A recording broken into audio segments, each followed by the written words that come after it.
नमस्कार, कोटपुतली एजुकेशन में आपका हार्दिक स्वागत है। मैं पंकज शेरावत उपस्थित हूं आपके सामने महत्वपूर्ण जानकारी लेकर। आज हम बात करेंगे राजस्थान यूनिवर्सिटी का रिजल्ट जो जारी हुआ है, इससे रिलेटेड यहां पर बात करने वाले हैं। थोड़ा सा बैकग्राउंड जो नॉइस आ रहा है, डीजे बज रहा है यहाँ पर पड़ोस में कोई प्रोग्राम है, इस वजह से उसको इग्नोर करेंगे और बात करेंगे राजस्थान यूनिवर्सिटी के रिजल्ट से रिलेटेड। पास और फेल और बैक के बारे में रिजल्ट यहाँ पर जारी हो गया राजस्थान यूनिवर्सिटी का बीएससी का, ध्यान रखें ईयरली विद्यार्थियों का, और ईयरली का ही जारी हुआ है। इसमें फर्स्ट ईयर एक्स का आ गया, सेकेंड ईयर का रेगुलर नॉन एक्स तीनों का आ गया। थर्ड ईयर की बात करें रेगुलर नॉन एक्स। आज का जो वीडियो बना रहा हूं ये पास कोर्स से रिलेटेड है, जिसके पास फेल और बैक इसके बारे में हम बात करेंगे।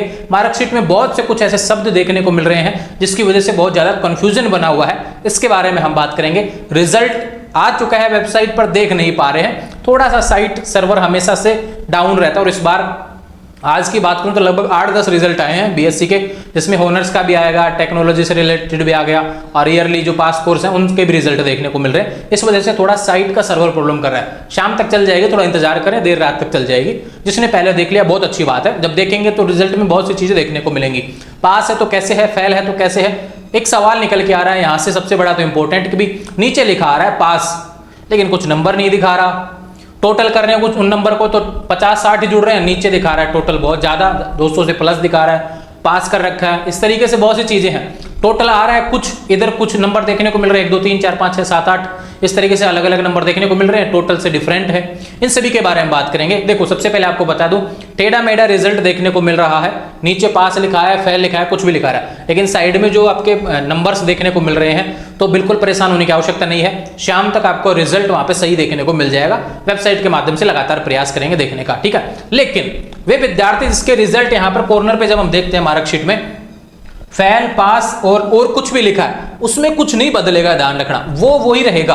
अगर टोटल नंबर 240 आ रहा है, 250 आ रहा है, 300 आ रहा है, जो भी वहां पे आ रहा है, देखो आपका नंबर है ना। लेकिन बात करें वहां पे सब्जेक्ट से रिलेटेड 2, 5, 15 टोटल हो रहा है, अलग प्रैक्टिकल मार्क्स देखने को नहीं मिल रहे। वो सभी जो चीजें हैं वो समस्या शाम तक सोल्व हो जाएगी, और आपका रिजल्ट जो एग्जैक्ट होना चाहिए वो देखने को मिल जाएगा वेबसाइट पर। उसको लेकर बिल्कुल भी कंफ्यूज होने की आवश्यकता नहीं है, ठीक है। समझ में आई ये बात? बिल्कुल कंफ्यूज नहीं होना है, इंतजार करें, शाम तक आपको रिजल्ट सही से देखने को मिल जाएगा। लेकिन आपका जो फाइनल रिजल्ट है यहाँ पे एक तरीके से लिखा हुआ है, पास फेल बैक जो भी लिखा हुआ है वह बिल्कुल नहीं बदलेगा, वह तो आपको देखने को मिल रहा है वही रहने वाला है। और नंबर वाला जो समीकरण गड़बड़ है वो देखने को मिल जाएगा, सही हो जाएगा शाम तक, ठीक है। रिजल्ट देख लेंगे, चलते हैं अब। रिजल्ट जब देख लेंगे तो आपको क्या क्या चीजें देखने को मिलेगी, ठीक है भैया। बात करते हैं पास है तो कैसे। देखो 3 क्लासेस का रिजल्ट आपको देखने को मिल रहा है वेबसाइट पर। फर्स्ट ईयर एक्स, बात करूं सेकेंड ईयर, बात करें थर्ड ईयर। अच्छे से देखेंगे भैया, अच्छे से समझा देता हूं सारी चीजें, कहीं कोई गड़बड़ नहीं है। तीनों का जो है पासिंग मार्क्स सेम रहता है, कहीं कोई गड़बड़ नहीं है किसी भी सब्जेक्ट में। अब देखो बात करते हैं बीएससी की, बात करते हैं केमिस्ट्री का पासिंग मार्क्स क्या है। तीनों में मिला के टोटल आपका 36 नंबर आना चाहिए। किसी का अकेला, अगर किसी का मान लो कि एक ही पेपर दिया हुआ था भैया, तो उसको पासिंग मार्क्स आपको आवश्यकता पड़ेगी, ठीक है। किसी का बैक चल रहा था तो उसके लिए पासिंग मार्क्स आपका अवेलेबल होना चाहिए, ठीक है। वो बातें हो गई यहाँ से रिलेटेड। फर्स्ट ईयर एक्स की बात करें तो आपके जो भी पेपर हैं तीनों का मिला के, जैसे केमिस्ट्री का है भैया तो आपको 36 चाहिए, बॉटनी का है 36 चाहिए, फिजिक्स का है 36 चाहिए। लेकिन बात करें यहाँ पर उससे रिलेटेड मैथ से रिलेटेड, मैथ का थोड़ा पासिंग मार्क्स अलग अलग होता है, ध्यान रखें। तो उसके लिए कितना नंबर आएगा यहाँ पर 43 नंबर टोटल होना चाहिए। फर्स्ट पेपर में 14, सेकंड में 14 और नंबर, थर्ड में 15 नंबर आपके आने चाहिए, इस तरीके से। और बाकी में 12-12-12 का समीकरण रहता है, वो पासिंग मार्क्स से रिलेटेड है। 36 अगर टोटल आ रहा है, प्रैक्टिकल नंबर हटा के 36 आना चाहिए तो आप पास होंगे, ठीक है, उस पेपर में। अगर तीनों में पास हैं, तीनों में अच्छे नंबर आ रहे हैं, तो बिल्कुल आपका रिजल्ट पास आएगा। कुछ विद्यार्थियों के ऐसा नहीं है, यानी कि 36 नहीं हो रहे फिर भी नीचे पास लिखा रहा है, तो भैया आपकी ग्रेस लगी होगी, वो आपको इस मार्कशीट में देखने को नहीं मिलेगी, जो मेन मार्कशीट आएगी उसमें लग देखने को मिलेगी, ठीक है। ये बात होगी उससे रिलेटेड। बात करते हैं फेल, भैया जिसके फेल लिखा है फेल रहेगा। आपको लगता है कि आपके नंबर कम आए हैं, बिल्कुल आसपास है पास होने के, तो आप रिवेल लगा के ट्राई कर सकते हैं, आपके पास ऑप्शन रहेगा, रिवेल का ऑप्शन जल्द देखने को मिल जाएगा। बैक की बात करूं, जिन विद्यार्थियों के बैक आई है तो उनके क्या लिखाएगा। देखो फर्स्ट ईयर एक्स में है, रिजल्ट दिया आपका आ चुका है, तो आपके EFPS लिखाएगा। अगर आपके पेपर बैक रहेंगे तो ध्यान रखिए आपके EFPS लिखाएगा। अगर विद्यार्थी सेकंड ईयर में बैक है, ध्यान रखिए, आप सेकंड ईयर का एग्जाम दिया था, कोई पेपर बैक रह गया तो ध्यान रखिए EFPT लिखाएगा। ध्यान रखना, इन शब्दों को समझना भैया। और थर्ड ईयर है भैया और यहां से कोई बैक रह गया, यानी थर्ड ईयर का एग्जाम दिए हैं और अब कोई बैक रह गया तो आपके लिखा आएगा पीपीटीओ या सप्लीमेंट्री। अब देखो सवाल यहां से निकल के आते हैं, सारे सवाल देखो इसमें लिए हुए हैं। पहले बात करता हूं पास से रिलेटेड, पास में क्या लिखा आएगा उसके बारे में बात करते हैं। देखो या तो फाइनल वाले विद्यार्थियों के ऐसा लिखाया होगा, ऐसा लिखा आया होगा, या फिर पास लिखा आया होगा। ये फाइनल वाले विद्यार्थियों के लिए भैया, ठीक है। सेकेंड ईयर की बात करूं, इसमें आपके पास में पास और फेल लिखा आया होगा। पास है तो भैया पास है और फेल है तो फेल है, ठीक है। और बैक है तो सेकेंड ईयर में क्या लिखा आएगा, EFPT, ठीक है। अब बात करते हैं विद्यार्थी जो फाइनल ईयर का है, ये हो गया। फर्स्ट ईयर की बात करें तो फर्स्ट ईयर में कोई विद्यार्थी है, अगर उसके फेल है तो भैया फेल लिखा आएगा, बैक है तो क्या लिखा आएगा, EFPT लिखा आएगा। समझ में आई बात। कोई विद्यार्थी पास है अगर फाइनल में तो उसके क्या लिखा आएगा, फर्स्ट सेकेंड या फिर पास, ये चीजें लिखाएंगे। ये फर्स्ट क्या है, फर्स्ट डिवीजन, यानी आपका ग्रेजुएशन फर्स्ट डिवीजन से हुआ। सेकंड क्या है, सेकंड डिवीजन से ग्रेजुएशन हुआ टोटल मिला के। पास क्या भैया, यानी पास हो गए आप, एवरेज जो परसेंटेज होती है उसके हिसाब से आपको निकाल लेना परसेंटेज, ठीक है, और पास हो गए आप। ये हो गया इससे रिलेटेड, फाइनल से रिलेटेड बात करें सेकंड ईयर से रिलेटेड, पास और फेल। पास है तो पास लिखाएगा, फेल है तो फेल लिखाएगा।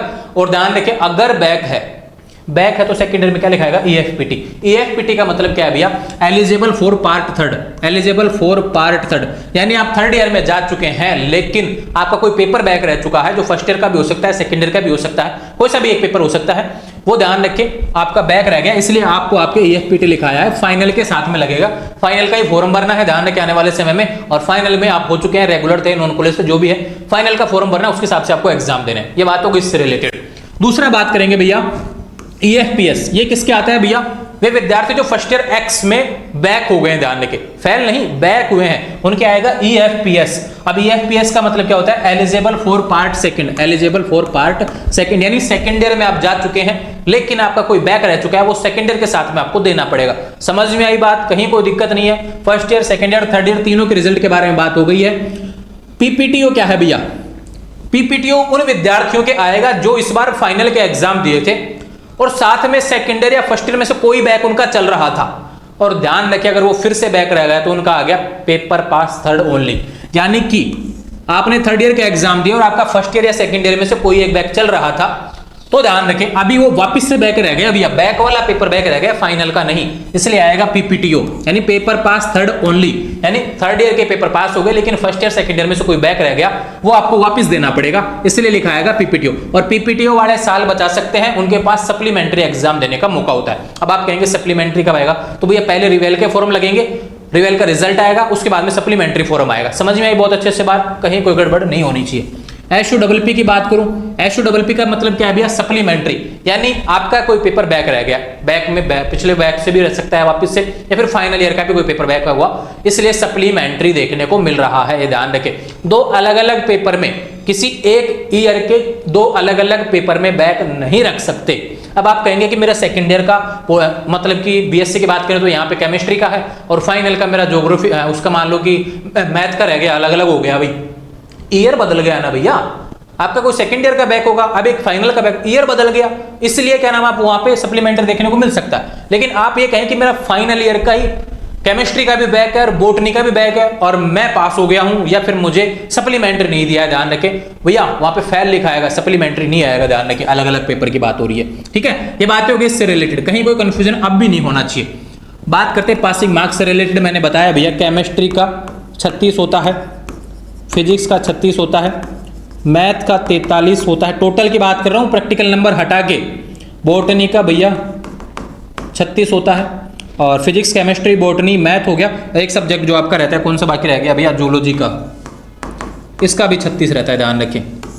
यानी एक पेपर का आपके भैया तीनों सब्जेक्ट, एक सब्जेक्ट का तीनों पेपर का मिला के आपका 36 आना चाहिए, तो पास हो जाएंगे, चाहे आपके 0 आ रहा हो एक में, कोई दिक्कत नहीं, लेकिन तीनों का मिला के होना चाहिए। अब कोई विद्यार्थी ये कहे कि भी मेरे सेकंड ईयर में 2 पेपर में आ गए थे 32 और एक बैक रह गया था, वो मैं यहाँ पे कवर कर रहा हूँ, उसमें 2 नंबर या 4 नंबर आ गए, अब 36 हो गए, 32 पहले के मिला के 4 अब के मिला के, ऐसे नहीं होगा भैया, उसमें पासिंग मार्क्स आना चाहिए। वो बैक अगर रहा है तो बैक पेपर में पासिंग मार्क्स आएगा तो ही आपका पास रहेगा। ये बातें हो गई रिजल्ट से रिलेटेड, कहीं कोई कंफ्यूजन नहीं होना चाहिए। बार बार मैं ये चीज बोल रहा हूं, एक बार फिर से समझा रहा हूं, अगर कोई विद्यार्थी फर्स्ट ईयर एक्स का पेपर दिया है, अगर उसके पास लिखा है तो भैया वो पास है, अगर उसके फेल लिखा है तो फेल है भैया, उसको फर्स्ट ईयर वापस से करना पड़ेगा। अगर फेल है तो, पास है तो आप सेकंड ईयर में जा चुके हैं। अगर बैक है तो क्या लिखा आएगा, EFPS, ठीक है। बैक है तो क्या लिखाएगा, EFPS लिखाएगा, ध्यान रखना। और उसका मतलब है आप सेकंड ईयर में जा चुके, सेकंड ईयर के एग्जाम देने हैं, उसके साथ में आपका बैक पेपर भी लग जाएगा। ये बात होगी इससे रिलेटेड। बात करें सेकंड ईयर के विद्यार्थी, वे विद्यार्थी जो इस साल सेकंड ईयर का एग्जाम दिए हैं, अगर उनको लगता है कि कोई पेपर आपके रिजल्ट में, यहां पर ध्यान रखिए, पास लिखा है तो भैया पास हो जाएंगे, फेल लिखा है तो भैया फेल हो जाएंगे। फेल वाले विद्यार्थी सेकंड ईयर वापस करेंगे। अगर आपको लगता है कि मैं आसपास कहीं से हूं कि भाई फेल के आसपास हूं, मुझे रिवेल में नंबर बढ़ सकते हैं, तो आप रिवेल लगा सकते हैं, ठीक है। ये बात होगी इससे रिलेटेड। और अगर आपके कोई बैक रहा है तो EFPT लिखाएगा। EFPT का मतलब होता है एलिजिबल फॉर पार्ट थर्ड, ठीक है, यानी आप थर्ड ईयर में जा चुके, बैक पेपर थर्ड ईयर के साथ दे सकेंगे। एक होता है भैया थर्ड ईयर के विद्यार्थी जो पास हो गए तो भैया उसके डिवीजन आएगा या फिर पास भी लिखा सकते, इन तीन चीजों में से कुछ भी देखने को मिल सकता है, तो आप पास मानना खुद वो, ठीक है।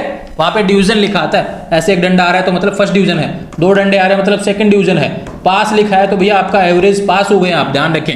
और फेल लिखा है तो भैया फाइनल दोबारा करनी पड़ेगी। दूसरा बात करूं, अगर आपके पेपर बैक आया है तो आपके सप्लीमेंट्री या PPTO दे सकते हैं, ध्यान रखें। फेल वाले विद्यार्थी सप्लीमेंट्री नहीं दे सकते, जिसके PPTO या HW पे लिखा है वही सप्लीमेंट्री देंगे, ध्यान रखें। और सप्लीमेंट्री एग्जाम कब लगेगा भैया, रिवेल के फॉर्म लगेंगे, रिवेल का रिजल्ट आएगा उसके बाद में सप्लीमेंट्री, यानी अभी कम से कम 1-1.5 महीना आपका लगने वाला है इस चीजों में। तो ध्यान रहे, आने वाले समय से अपडेट्स के लिए चैनल को सब्सक्राइब करें। अब कोई सवाल है तो सीधे इंस्टाग्राम के माध्यम से मुझसे बात करेंगे। पहले ही बता रहा हूं भैया, अगर सवाल इस वीडियो से रिलेटेड आया तो आपको लिंक ही शेयर होगा, ये ध्यान रखें। पहले बता रहा हूं, पूरा वीडियो देखना है, सारे सवाल खत्म कर दिए हैं। अब काफी लोग कहेंगे मुझे पता है, पहले भी मैंने वीडियो में बताया, लास्ट में फिर से बता रहा हूं, जिसके भी नंबर का मिस्टेक देख रहा है, टोटल में अलग देखने को मिल रहा है, यहाँ पे अलग देखने को मिल रहा है, 24 घंटे में सही हो जाएगा, ज्यादा परेशान होने की आवश्यकता नहीं है। अपडेट होता है, रिजल्ट एक बार आया तो शुरू में हर रिजल्ट में ऐसी प्रॉब्लम आती है। जुड़े रहेंगे चैनल के साथ, चैनल को सब्सक्राइब करें। कोई सवाल हो तो सीधे इंस्टाग्राम के माध्यम से बात कर लेना। थोड़ा सा रिप्लाई देने में आज देरी होगी, बहुत से सवाल आए हुए हैं रिजल्ट के कारण, ध्यान रखें। पिछले 24 घंटे में भी रिप्लाई नहीं दिए गए हैं। आने वाले समय से अपडेट्स के लिए चैनल को सब्सक्राइब कर लेना। जुड़े रहेंगे चैनल के साथ। Thank you.